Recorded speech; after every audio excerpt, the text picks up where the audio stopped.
বিশ্ববাজারে দাম বাড়ায় সব ধরনের জ্বালানি তেলের দাম বাড়িয়েছে সরকার। আসাদগেট পেট্রোল পাম্পে আছেন সহকর্মী সোহাগ বিশ্বাস, বিস্তারিত জানাতে সরাসরি যুক্ত হচ্ছে তার সঙ্গে। সোহাগ, বিশ্ববাজারে জ্বালানি তেলের দাম বাড়ার সাথে সাথে আসলে বাংলাদেশেও জ্বালানি তেলের দাম বাড়ে এবং আমরা দেখতে পাচ্ছিলাম আসলে দীর্ঘ লাইন থাকে নরমালি পেট্রোল পাম্পগুলোতে। এখন আবার জ্বালানি তেলের দাম বাড়াতে তেলের একটি সংকট তৈরি হতে পারে, সে বিষয়ে আপনার কাছে কি তথ্য রয়েছে জানাবেন।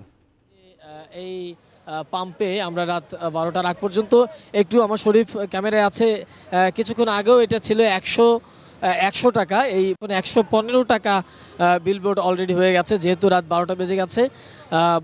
12টা বাজার আগ পর্যন্ত যে তেলের দাম 100 টাকা ছিল, সেই ডিজেল প্রতি লিটার এখন 115 টাকা বিক্রি হচ্ছে।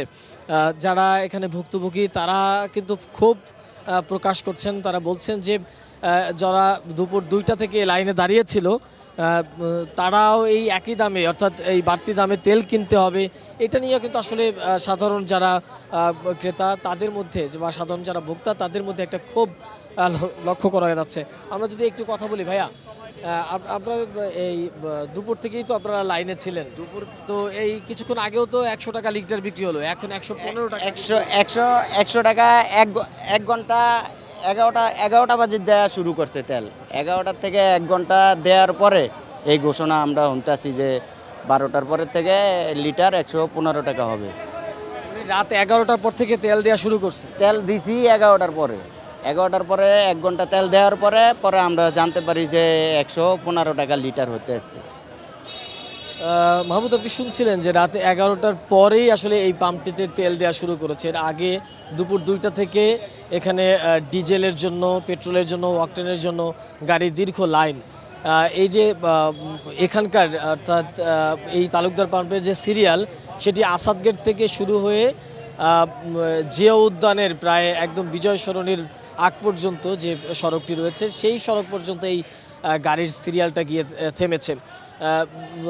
তবে সাধারণ ভোক্তারা তাদের মধ্যে মিশ্র প্রতিক্রিয়া রয়েছে।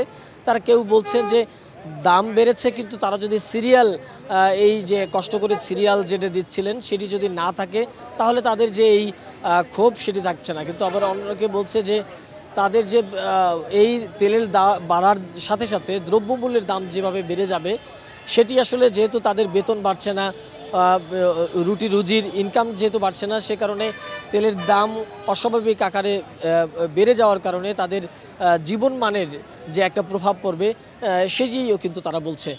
মাহমুদ, এই ছিল আসলে আমার কাছে থাকা তালুকদার পাম্পের যে সর্বশেষ অবস্থা। শুধু তালুকদার পাম্প না, এই অবস্থা আসলে সবগুলো পাম্পেরই একই রকম চিত্র, একই রকম, কোনো ধরনের ভিন্নতা আসলে নাই। মাহমুদ।